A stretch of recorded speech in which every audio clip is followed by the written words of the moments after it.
In the city of Copenhagen, Denmark, stood a hospital older than memory, St. Helvert's. Its exterior was Gothic and gray, looming like a relic from another time. Though modern wings had been added, the ICU remained in the original structure, where time seemed slower and air heavier. Nurse Sophia Alm had worked in the ICU for just 3 months. She was known for her diligence and calm under pressure, but nothing in her training had prepared her for what she began to experience in Room 9. Room 9 had been empty when she started, always listed as under maintenance, yet every time she walked past it, she felt something strange, a chill in the air, the sense of being watched. And once, as she passed by late during a night shift, she could have sworn she heard someone whispering inside. She had paused. "Hello," she called gently, cracking the door open. There was no one. She asked her supervisor, Matron Elise, about it. "Room 9 is sealed." "Faulty ventilation," she said quickly, not meeting Sophia's eyes. "But I thought I heard. Just air whistling through the old ducts. You'll get used to it." But Sophia didn't. The whispers grew more distinct. Sometimes they called her name, soft and slow, Sophia. Other times, they said words she couldn't understand, ancient-sounding syllables that made her skin crawl. On one particularly stormy night, the power flickered across the ICU. Emergency lights turned the hallway into a corridor of shadows. Sophia went to check the equipment in each room. When she reached Room 9, she stopped. The door was ajar. Her heart pounded. It had never been opened before. She took a step inside, flashlight trembling in her grip. The room was cold. Colder than anywhere else in the hospital. The bed was neatly made, as if awaiting a patient. On the monitor, though unplugged, a heart rate blipped once. Then again. A whisper echoed. "He's still here." Sophia turned to run, but the door slammed shut behind her. She screamed and yanked at the handle, but it wouldn't budge. The flashlight flickered, and in that moment of darkness, she saw something. A figure in the corner of the room, tall, thin, wearing what looked like an old surgical gown. Its face was wrong. Not deformed, just wrong, like a painting someone had tried to erase but hadn't finished. And then it spoke. "You hear them too, finally." The next morning, a janitor found Sophia unconscious inside Room 9. Her eyes were open, but she wouldn't speak. Not to the doctors, not to her family. She was transferred to the psychiatric wing. When her sister visited her, Sophia finally whispered, voice barely audible. "He's still there. Don't let them open the ICU at night. He waits in the wires, in the vents, he feeds on voices." 2 weeks later, the ICU was renovated. Room 9 was reopened. The very next night, a new patient was brought in, a car accident survivor in a coma. The machines hooked up to him started acting strangely, beeping erratically, despite no sign of movement. And then, over the intercom in the ICU, someone heard it, faint but unmistakable. A whisper. "Sophia."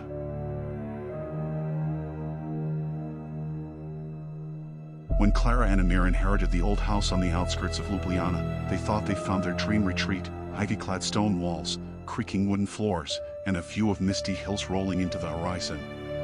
It was perfect for a writing sabbatical until they discovered the basement. The first hint came 2 nights after they moved in.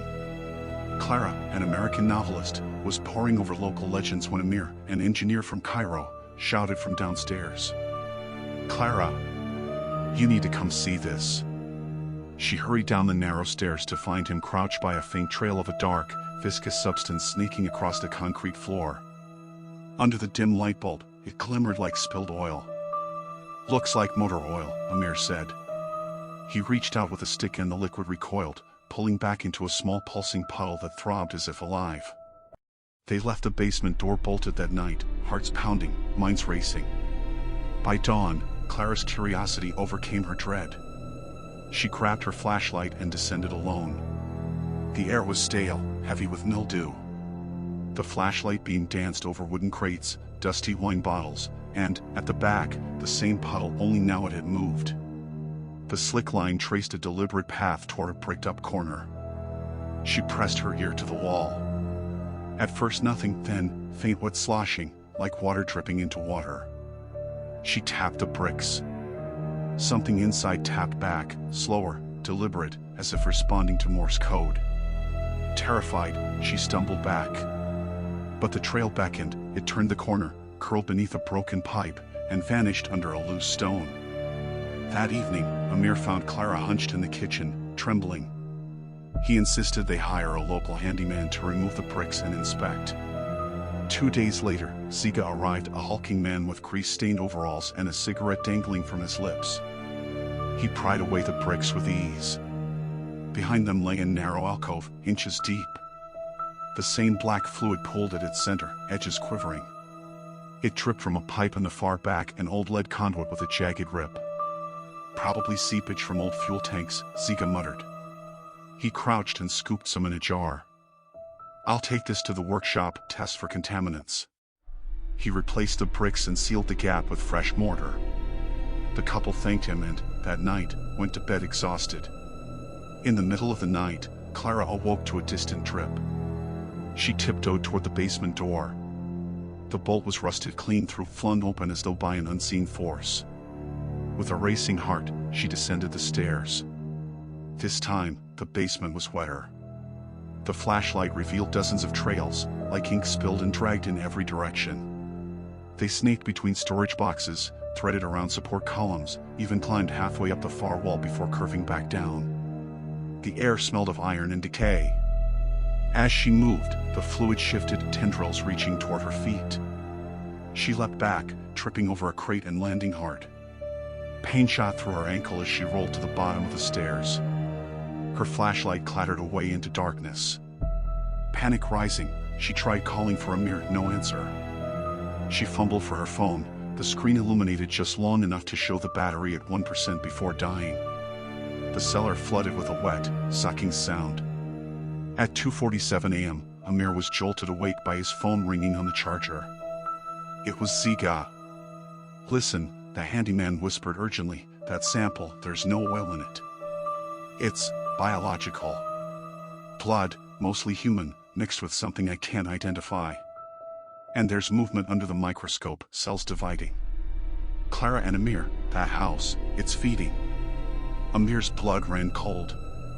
He bolted from bed, yanked on clothes, and raced downstairs. The front door swung open with a crash of wind and rain. He found mud tracks leading to the cellar hatch. He flung it open and jumped down. The basement was darker and wetter than Clara had described. He heard her scream. Here, she cried from the far corner. He flicked on his flashlight to see her crouched against the wall, eyes wide. The fluid surrounded her like living carpet. Its surface rippled in concentric circles, as though something beneath it was surfacing. Clara pointed a trembling finger. There, in the center of the largest pool, was a shape, slender, pale, and inhuman. It emerged, fluid merging into flesh, a torso, elongated limbs, a featureless oval for a head. It dripped with ichor identical to the pool, its arms stretching toward Clara. Amir screamed, lunging at the creature. He grabbed Clara's hand and yanked. The beast recoiled, letting out a guttural, liquid roar. They raced up the stairs, the creature slithering behind, its body reforming, leaking small rivulets as it chased them. They burst into the courtyard, rain pelting their faces. In the hail of droplets, they darted toward their car. Keys rattled in Amir's hand as he fumbled to unlock it. Behind them, the basement hatch creaked open. The creature hovered at the edge, limbs dripping dark fluid onto the terrace steps. Clara dared to look back. It's afraid of the rain, she whispered. The creature hesitated, body quivering. Amir nodded, he conned the engine. The headlights cut a path through the storm, illuminating the basement hatch, then it slammed shut. They sped off into the night, tires hissing on wet asphalt. They drove for hours, until the rain subsided and the creature's chilling presence faded from the rearview mirror. At dawn, they reached the airport, tickets booked to separate continents, two hearts too heavy for words. Before they parted, Clara whispered, I packed a vial of that biological sample. We need answers. Amir hesitated, then took it. We'll find someone, somewhere, who can destroy it. They embraced, tears mixing with morning dew, then walked inside to board. Months later, Clara stood on a stage in New York, reading from her new novel Liquid Trails in a packed bookstore. The audience leaned forward as she described a house that fed on blood and fear, a creature born of liquid nightmares. In the front row, a pale, gaunt figure squeezed into a hooded jacket, its face hidden in shadow. Its fingers, thin and dripping, gripped the edge of the seat. Clara paused. Her words echoed through the quiet crowd. And above them, in the basement of that old house in Slovenia, a single drop fell.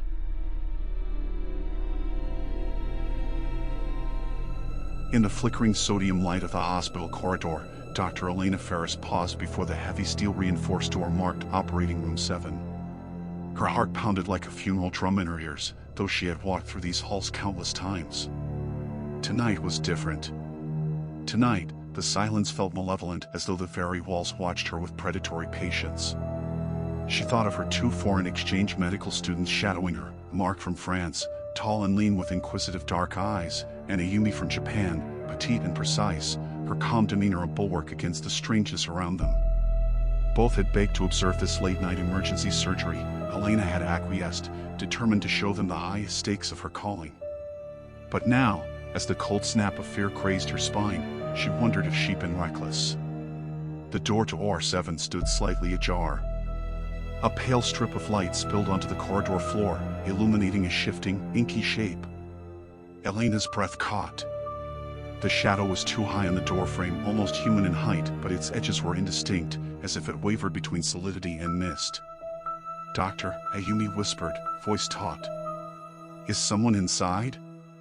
Elena opened the door with a trembling hand. The room beyond was vast and sterile, its walls gleaming white. Yet where the overhead surgical lamp should have cast its clinical glare over the patient's table, there was only darkness and absence so deep that Elena felt her pupils dilate involuntarily. Mark stepped forward, his French accent low and urgent. "This can't be right." The operating light overhead was off, but the patient, a middle-aged man with a severe head injury, lay unconscious beneath the drape, monitors silent, machines dormant. No nurses, no anesthetist, no hum of life support.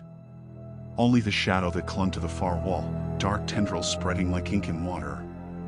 Elena's throat felt dry. "Call maintenance," she ordered steadily, though she knew the phones had no dial tone. She approached the light switch. Her glove-clad finger brushed the panel and the shadow recoiled, as it struck, contracting into a narrower shape.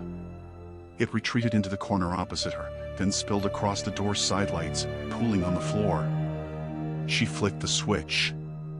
Nothing. The emergency backup lights blinked to life, revealing the room in harsh half-light.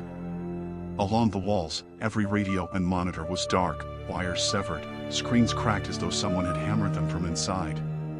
But there were no footprints, no signs of struggle, only that impossible shape, a silhouette on the wall that matched no known form. Mark swallowed audibly. "Is that a silhouette of a person?" Elena shook her head. "No. Look closer." She pinched her eyes shut, then opened them. The darkness within the form shimmered, rippled like a pond disturbed by a single drop. At its center, a small pinprick of red, one ember eye, blinking once, twice, as if cautious. Ayumi gasped. "Doctor, we should leave. Now." But Elena advanced, drawn by some fierce need to understand, to help this man. She leaned forward, voice low. "Who are you? What do you want?" The shadow pulsed. The red eye flared, then vanished. In the silence, Elena heard a rasping whisper, faint but unmistakable. "Help me." Mark's hand landed on her arm. "Doctor, that's impossible." Elena's scalp prickled. The shadow bulged, stretching upward toward the ceiling, as though it sought release. The whisper became a chorus of desperate murmurs, pleas from unseen mouths. "Help us." Ayumi backed away, colliding with a stainless steel tray. The crash echoed like gunfire. Elena jolted her attention back to the shadow, and in that moment, she saw behind it another shape, pale and gaunt, pressed against the interior wall. A ghostly surgeon, perhaps coat torn, face gaunt, mouth agape in silent agony. Then it flickered and was gone, as if the shadow had swallowed its form whole. Elena's breath caught in her throat. Her rational mind screamed to flee, her medical oath demanded she stay. She straightened and raised her voice. "Who are you? Did you die here?" No answer, only the red eye reappeared, closer now, glowing from the floor near their feet. The inky tendril extended, curling around Ayumi's shoe, creeping upward like a living vine. Ayumi froze, eyes wide with terror. Mark lunged to pull her back, but the shadow recoiled, receding in a wave of black that left the walls eerily bare once more. The lights flickered. A distant scream reverberated through the ward, faint but unmistakable. Not human, a sound of metal grating against bone. The emergency generator hummed to life with a shudder, and monitors around OR5 flickered on, showing patients stable, unaware. But OR7 remained dead, its machinery lifeless. Elena turned to her students. "Let's get out. Now!" She reached the door, but could not open it. The handle would not turn. Panic flared in Mark's eyes. "We're locked in." From the far corner came a new sound, shuffling footsteps. A rhythmic scrape, like boots on tile. The shadow coalesced into a figure, tall, lean, surgical mask stained with rust. In his gloved hand, a scalpel glinted, poised for a cut. He advanced without sound, every movement precise, surgical yet utterly unnatural. Elena swallowed. She knew this surgeon. He'd been team leader on the night of the massive accident that had filled OR7 with bodies. The night protocols had broken down, the machines had failed, that man had died on her table, alone and afraid. His family had sued, the hospital board had covered it up. Elena herself had said he died of shock. But now, beneath the flickering light, his hollow gaze bore into her. A memory, fragmented, surfaced, she rushing to revive him, chest compressions slapping against his ribcage, her own tears pouring onto his pale face. She had wanted to save him more than any other patient. And she had failed. He reached the table, hovering above the draped body. Slowly, he lifted the scalpel. Elena's voice was a rasp. "I'm sorry. He raised the blade, paused, then dropped it. The shadow shifted, bending at impossible angles, forming a great maw across the ceiling. Beneath it, dozens of ghostly faces pressed from within the dark, mouths open in silent screams. Elena heard them now, the injured, the dying, the uncounted broken who had passed through OR7, their last moments steeped in fear and betrayal. "I heard you," his whisper echoed, though his lips did not move. "No one listens." The masks beside him began to chant, low and insistent, "Help us. Set us free."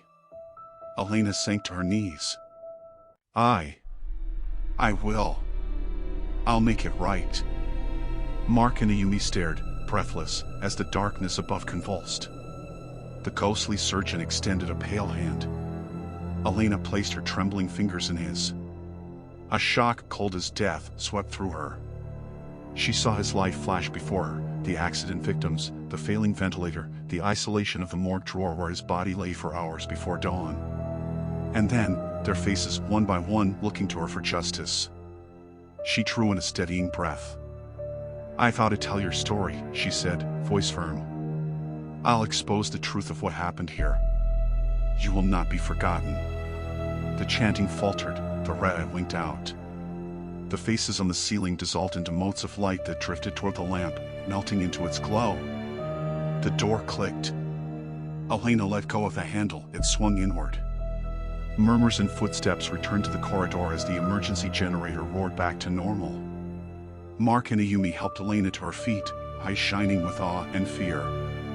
They left OR7 behind them, its lamps now bright and sterile once more, masks and scalpels arranged neatly on the trays. But Elena knew it had changed, the shadows lurking just beyond sight, the whispered echoes of those who still lingered, bound to the room by sorrow and betrayal. In the days that followed, Elena leaked the incident report, unvarnished and searing. The inquiry reopened, the hospital board's cover-up unraveled. A memorial plaque now hangs by OR7, in memory of those who suffered here. May their voices guide us. Late at night, when the corridor is empty and the lights hum low, those brave or foolish enough to pass by pause at the door. If you listen closely, you can hear a gentle whisper, carried on a breath of cold air. Thank you. Dr. Elena Martinez had always been fascinated by the silent, grainy realms hidden within human bodies. As a radiologist at the prestigious Hotel du Hospital in Paris, she spent countless nights peering into shadowy scans, deciphering fractures, tumors, the minutiae that whispered beneath flesh and bone. Her colleagues joked that she could see death before it arrived. One humid summer evening in late July, an emergency transfer arrived from Marseille. 32-year-old Luca Bianchi, a young Italian backpacker who'd fallen during a cliffside hike. The ambulance crew spoke of a vicious fall, multiple fractures, and that strange, wild look in his eyes. He was conscious but delirious, muttering things in broken English, German, and occasionally Slovenian, tongues he didn't know he'd learned. Elena met him at reception, introduced herself in soft French. Luca's eyes darted, bloodshot. Something, see it, he whispered in Italian, clutching his left arm. There's a face, in my bones. Elena raised an eyebrow. A face. He nodded, hands trembling. On the X-ray. Watching me. She guided him to the imaging suite. The corridor lights flickered, and the stale air carried a faint antiseptic tang. As the technician positioned Luca, he recoiled. No, don't, please. Elena held up a calm hand. It's okay. I need to see the image. The technician ran the scan. The machine hummed, lights blinking. Seconds later, the first images appeared on the monitor, a shattered ulna, hairline fracture of the radius.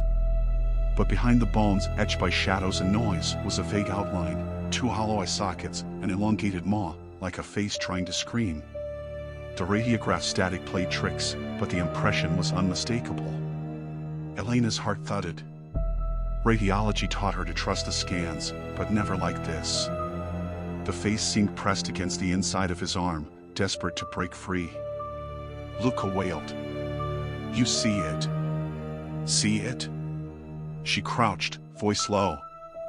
Yes. But it's just artifact shadows. I can clean it up, run another angle. He shook his head. No. It's real. It's inside me. That night, Elena couldn't sleep. She reviewed the DICOM files on her laptop back home in the Marais district. Zooming in sharpened the skull-like visage. It was too organized to be noise, too deliberate. Yet, impossible. No creature could embed itself between cells, carve out a phantom skull. She called her old mentor, Dr. Yasuko Yamamoto in Kyoto, an expert in pathological imaging. Yasuko observed the scans in silence. I've seen many artifacts, digital echoes, motion blur, but never like this. Is the patient stable? Physically, yes. Mentally, no. Yasuko sighed. Elena, take him for a full-body MRI tomorrow. Change modalities. If it persists, I'll consult our colleagues at Heidelberg. Before dawn, Elena dreamt of a face pressing from within her own arm, bone fragmenting. She awoke in sweat. Next day, the MRI suite glowed with cold blue light. Luca struggled, eyes closing in terror as the table slid into the bore. The machine roared. Elena watched the axial slices flicker, skull, spine, chest, then the arm. There it was again, the face, this time in 3 dimensions, a fleshy skull fused around his ulna. It twisted, mouth opening wider. Luca screamed through the headset, and technicians rushed in. MRI aborted. His blood pressure crashed, they transferred him to ICU. Over the following days, Elena and Yasuko pored over the images. They saw fungal infections, parasitic encroachments, anything real. All tests negative. Blood work normal. No foreign DNA. No traces of mold or bacteria. Yet the face remained, graceless yet detailed, deep sockets, jagged teeth. Meanwhile, Luca's delirium intensified. He babbled in Russian about a man named Dmitri who carved faces into wooden dolls, in Finnish about winter spirits. His eyes rolled back. Once, he gouged at his own forearm with the edge of a tray. Elena grew haunted herself. In every x-ray she reviewed, she found hints of a second layer, a whisper of bone that shouldn't exist. A skull hidden wallpapered behind ribs, a grin haunting a pelvic scan. Nights, she saw the face in her bathroom mirror, twisted and hungry. One evening, convinced this was no medical mystery but a curse, Elena flew to Kyoto. Yasuko arranged a meeting with a Shinto priestess, Aiko Tanaka, specializing in ritual purification of torn souls. Aiko listened gravely. "You carry the sight now," she told Elena, voice soft as bamboo. "The entity found you through his fear. It rides the living, feeding on terror. But how do we save him? Or me?" Aiko bowed. "We must sever the bond. A ritual of removal under the first moon."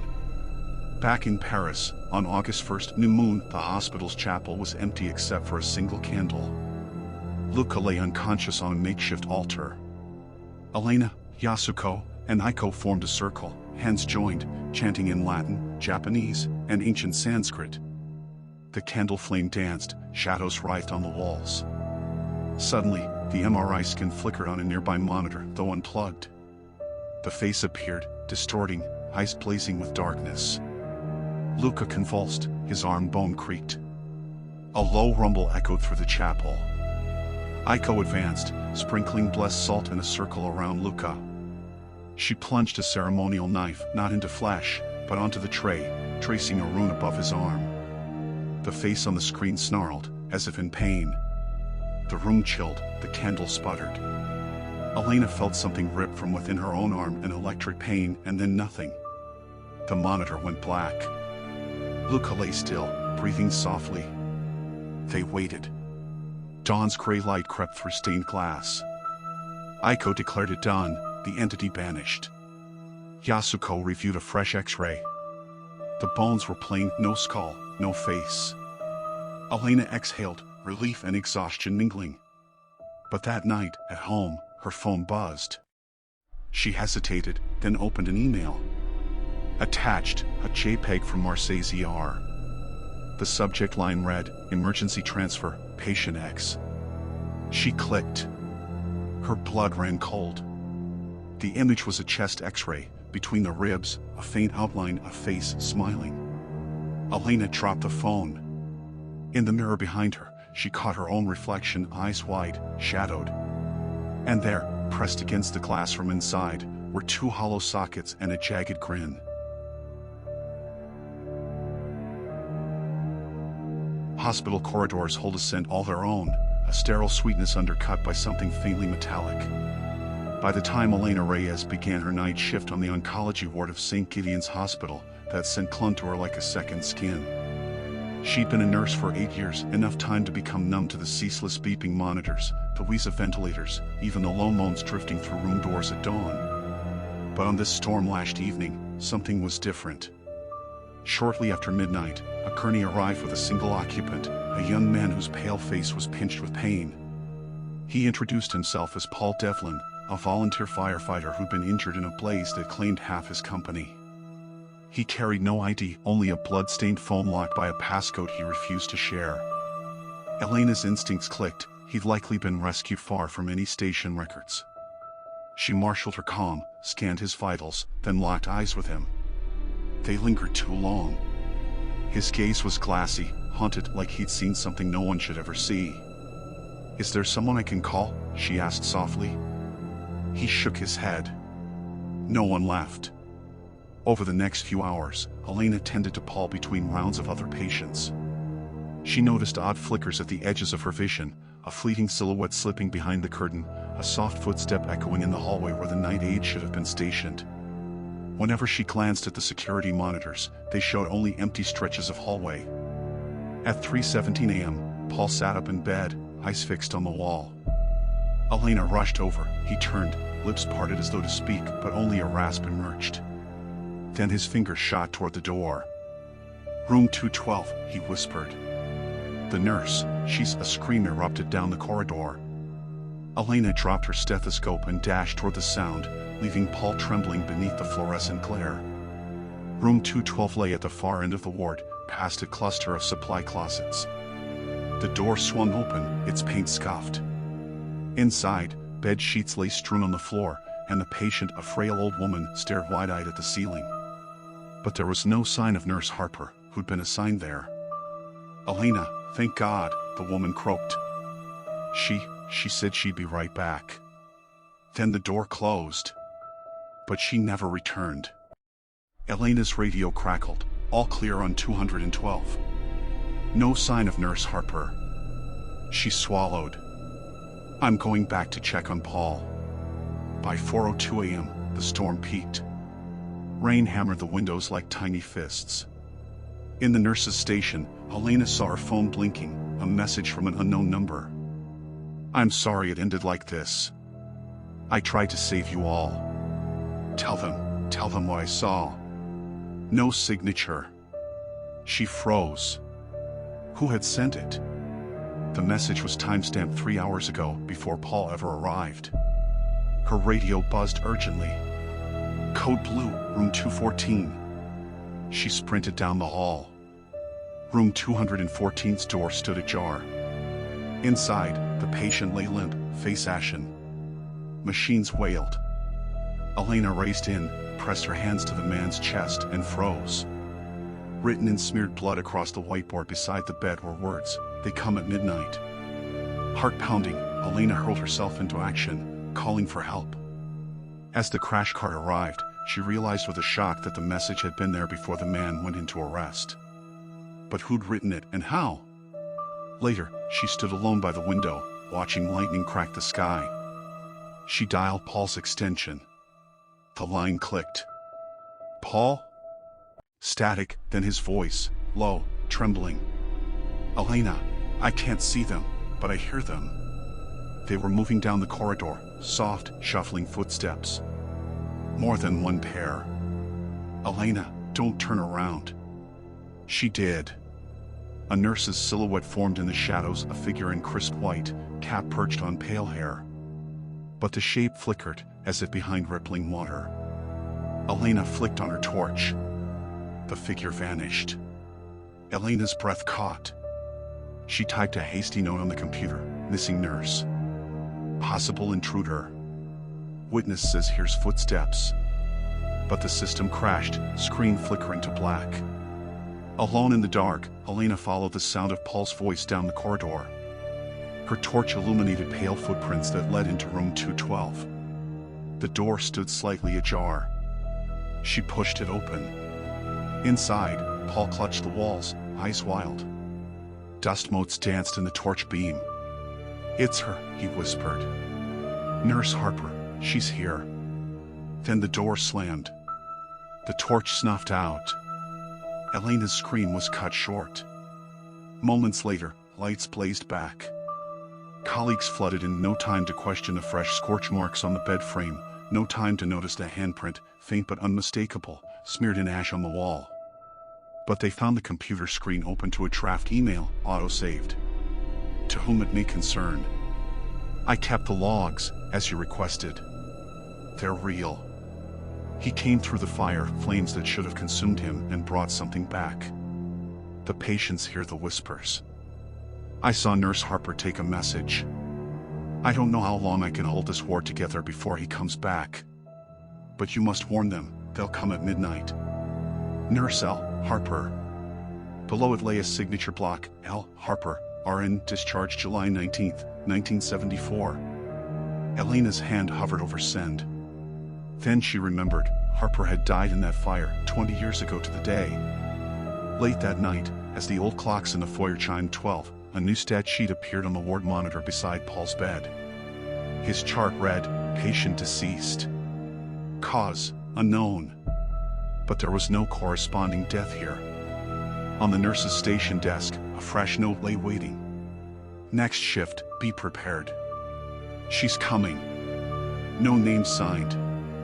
Elena folded the note, slid it into her pocket, and stepped into the waiting darkness of the corridor.